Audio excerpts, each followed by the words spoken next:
नमस्कार। Stories with सत्यम में आपका स्वागत है। आज मैं आपको सुनाऊंगा गोविंद सेन की लिखी कहानी गरीबी का गोवर्धन। कहानी को सुनने से पहले चैनल को सब्सक्राइब करें ताकि आने वाले वीडियोस आप तक पहुंच सकें। मैं अपने कस्बे के उस गोवर्धन की बात नहीं कर रहा हूं जो पत्रकार के वेश में ब्लैकमेलर है, जो लोगों की कमजोर नस दबाकर उनसे पैसे ऐंठ कर पैसे वाला हो गया है और अब मौका देख और अधिक पैसों की लालसा में राजनीति में उतर गया है। मैं उस गोवर्धन की बात भी नहीं कर रहा हूं जो अपने डॉक्टर बेटे और बहू के एटीएम कार्ड अपनी जेब में रखता है। मेरी मुराद उस गोवर्धन पर्वत से है जिसे कनिष्ठिका पर छाते की तरह उठाकर भगवान श्री कृष्ण ने ब्रिजवासियों को इंद्र के कोप से बचाया था। मुझे तो पता भी नहीं था कि गोवर्धन का नाम का कोई नगर भी है। मैं तो यही समझता था कि गोवर्धन एक पर्वत है, पर वहां जाकर पता लगा कि गोवर्धन पर्वत के आसपास एक नगर बसा हुआ है और उसे भी गोवर्धन ही कहा जाता है। दिसंबर का अंतिम सप्ताह था। क्रिसमस अभी गुजरी ही थी। ठंड जोरों पर थी। कपड़ों की 4 परतों में भी ठंड नहीं रुक पा रही थी। हम बेटे के पास दिल्ली गए थे।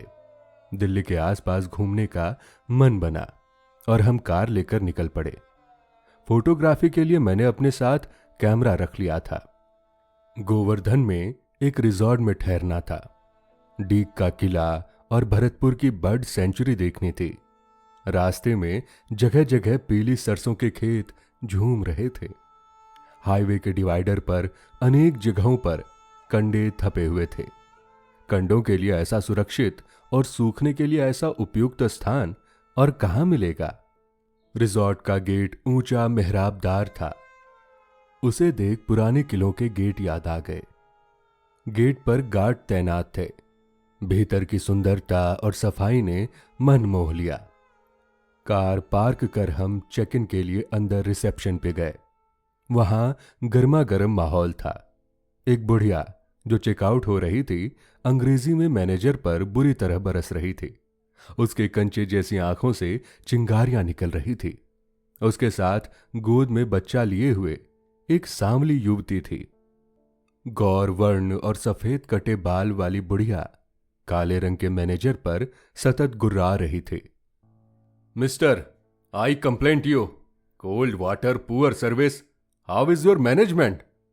कुछ शब्द पल्ले पड़ रहे थे पर अधिकांश शब्द पकड़ से बाहर जा रहे थे। मैनेजर बचाव की मुद्रा में मिमिया रहा था। Yes ma'am, but it has some time warm water, geyser is so we try our best ma'am. शायद मैनेजर को अपने अपराध से अधिक सजा दी जा रही थी। बच्चा उठाए युवती भी ये महसूस कर रही थी, पर वो चुप ही रही। उसे असुविधा जरूर थी। कड़कड़ाती ठंड में भी उन्हें समय पर गर्म पानी नहीं मिल पाया था। हम भरतपुर में बर्ड सेंचुरी और डीग में घूम आए थे। रात रिजॉर्ट के कॉटेज में गुजरी। सभी कमरों में हीटर लगे थे। गर्माहट से नींद अच्छी आई। रिजॉर्ट लंबा चौड़ा था। उसमें भी घूमने के लिए पर्याप्त स्थान था। पूरे रिजॉर्ट को एक पेड़ की सी शक्ल दी गई थी। तना और उससे निकली शाखाएं। कॉटेज के समूह गोलाकार थे। बीच में बगीचा, हर तरफ हरियाली। हर ब्लॉक में प्रवेश के लिए खुले हरे भरे गेट और वहीं एक झूला और बैठने के लिए स्थायी कुर्सियां थी। परिसर में घूमने के लिए साइकिलें। हर ब्लॉक का नाम देश की किसी नदी पर रखा गया था। हमारे ब्लॉक का नाम तुंगभद्रा था। किसी का गंगा, किसी का नर्मदा तो किसी का जमुना। डीग में किला और जल महल देखा। जल महल के भीतर ऊपरी मंजिल पर एक बड़े से कक्ष के बारे में पर्यटकों के एक टुल्लर को गाइड बता रहा था कि राजा साहब यहां शयन करते थे। कक्ष बहुत बड़ा था, लगभग हॉल जैसा। पलंग इतना बड़ा था कि उस पर कम से कम 5 आदमी आराम से सो सकते थे। एक पर्यटक ने पूछा कि इतना बड़ा पलंग और इतना बड़ा कमरा क्यों? हाजिर जवाब गाइड ने तपाक से कहा, राजा साहब को नींद नहीं आती थी, करवट बदलते रहते थे और उठकर टहल भी लिया करते थे, इसीलिए इतनी जगह तो उन्हें चाहिए ही थी। जल महल के दोनों ओर बड़े बड़े तालाब थे। पानी पर जमी काई इतनी सुंदर लग रही थी कि मानो किसी ने पानी पर बड़ी सी पेंटिंग बना दी हो। सुबह हम थोड़ा रिजॉर्ट में घूमे। साइकिल चलाना अच्छा लगा। एक अरसे बाद मैंने भी साइकिल चलाई थी। एक जमाने में मैंने खूब साइकिलें चलाई थी, पर मोटरसाइकिल आने से साइकिल छूट गई थी। चाय की तलब लग रही थी।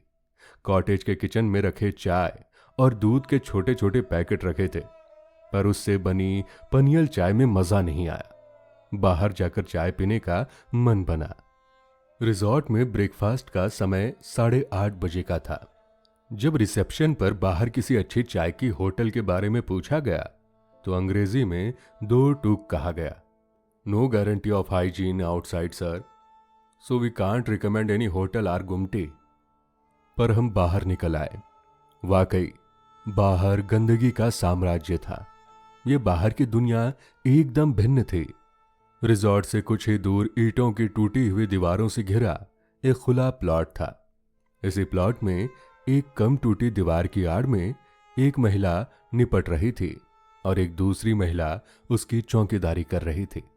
सड़क के दूसरी ओर फुटपाथ पर एक बाबा अपने मैले कपड़ों, गुदड़ी और चौखाने वाले कंबल को ऐसे लपेट रहे थे कि दूर से बड़ा सा पोटला नजर आ रहा था। वो थोड़ा हिला तो ही मालूम पड़ सका कि फुटपाथ पर पड़ा हुआ ये कोई पोटला नहीं, एक आदमी है। ऐसा आदमी जिसने अपना घर अपने बदन पर लपेट रखा है। वो पोटला ही उसका घर और वही उसका बाहर भी था। बाबा को देख जल महल में देखा राजा शयन कक्ष याद आया। जब वो खड़ा हुआ तो उसका हुलिया उजागर हुआ। उसकी लंबी बेतरतीब दाढ़ी, मूछें, भौहें और जटा सभी सफेद थे और किसी चर्म रोग से सफेद पड़ी चमड़ी के साथ एकमेक हो चुके थे। सूर्य की किरणें पड़ने से वो आंखें मिचमिचा रहा था। एक कुत्ता उसके पास आया और उसे हरकत भरी आंखों से देखने लगा। बाबा ने कपड़ों में ही कहीं हाथ डाला और कुछ ही देर में चमकीले रैपर वाला एक बिस्किट का छोटा सा पैकेट बाहर निकाला। पैकेट को देख कुत्ता जोर जोर से पूंछ हिलाने लगा, पर बाबा ने अपना बिस्किट वाला हाथ ऊपर ही रखा। वो हाथ को थोड़ा ऊंचा उठाकर कभी दाईं ओर तो कभी बाईं ओर करने लगा। कुत्ता भी वो हाथ के साथ दाएं बाएं हो रहा था, जैसे उस हाथ में कोई चुंबक हो और कुत्ता लोहे की कील हो। वो बार बार उछलकर अपना मुंह पैकेट तक ले जाने की कोशिश कर रहा था। बाबा अपना हाथ थोड़ा नीचा करता, फिर झट से ऊपर उठा लेता। कुत्ता उछलता पर अपना मुंह पैकेट तक नहीं ले जा पाता।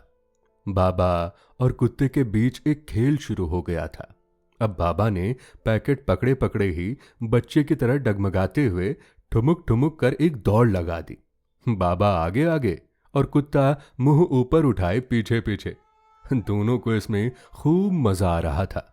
आखिर में बाबा बैठ गया और रैपर फाड़ कर लाड़ से कुत्ते को बिस्किट खिलाने लगा। कुत्ता तेजी से बिस्किट खाने लगा। चाय पीकर हम प्रसन्न मन से लौट रहे थे। तभी मैंने देखा कि 7-8 साल की 2 लड़कियां कागज के कपों को इकट्ठा कर सुलगा रही थी। वो कोशिश कर रही थी आग जरा तेज हो। इस काम में वो तल्लीन थी। उनकी सलवार कुर्तियां मैली और मामूली थी। उस पर लाल रंग के सस्ते स्वेटर दोनों ने पहन रखे थे। उनके बालों की मैली लटें बंद कर साधुओं की जटाओं की तरह हो गई थी। शायद बालों ने एक अरसे से कंघी नहीं देखी थी। सहसा मेरे भीतर का फोटोग्राफर जाग उठा। मैंने झट से कैमरा निकाला और क्लिक कर दिया। चाहता था कि उनके इधर देखने से पहले मैं फोटो क्लिक कर लूं, पर ऐसा हो नहीं सका। दोनों ने मुझे फोटो लेते हुए देख लिया था। कुछ छोटी और अधिक सूखे मुंह वाली हड़ियल लड़की ने फौरन फरमाइश कर दी, 1 रुपया दे देना बाबूजी। मुझे असमंजस में देख फिर उसने गुहार लगाई, देना बाबूजी। जेब में 1000 रुपए पड़े थे। 500 का एक नोट और 100 के कुछ नोट थे। 10 के भी कुछ नोट थे, पर 1 या 5 का सिक्का नहीं था। वो तो केवल 1 रुपया मांग रही थी। यदि मेरे पास 5 का सिक्का भी होता तो दे देता। 10 का नोट देने की मेरी हिम्मत नहीं हो पा रही थी। कुछ क्षणों की उहापोह के बाद मैंने वहां से खिसकना उचित समझा। उस लड़की ने यह फौरन भांप लिया था। वो फुफकार कर उठी, फोटो तो ले लियो, पर रुपए ना दोगे? उसकी आंखों से अग्नि बरस रही थी। मैं उससे नजरें नहीं मिला पा रहा था। लग रहा था कि उस लड़की ने मुझे चोरी करते हुए रंगे हाथ पकड़ लिया। उसकी ऐसी कोई चीज चोरी कर ली हो जिसे उसे वापस लौटाना संभव नहीं था। लग रहा था उस लड़की के कंधों पर गरीबी का गोवर्धन रखा हो, जिसके बोझ तले वो बुरी तरह से तिलमिला रही हो। मैं बेशर्मी की चादर ओढ़कर उनसे दूर हटता जा रहा था। मेरे कदम रिजॉर्ट के गेट की ओर बढ़ते जा रहे थे। मेरी प्रसन्नता गायब हो चुकी थी। रिजॉर्ट के भीतर भी चारों ओर गूंज रहा था, फोटो तो ले लिया, पर रुपए ना दोगे?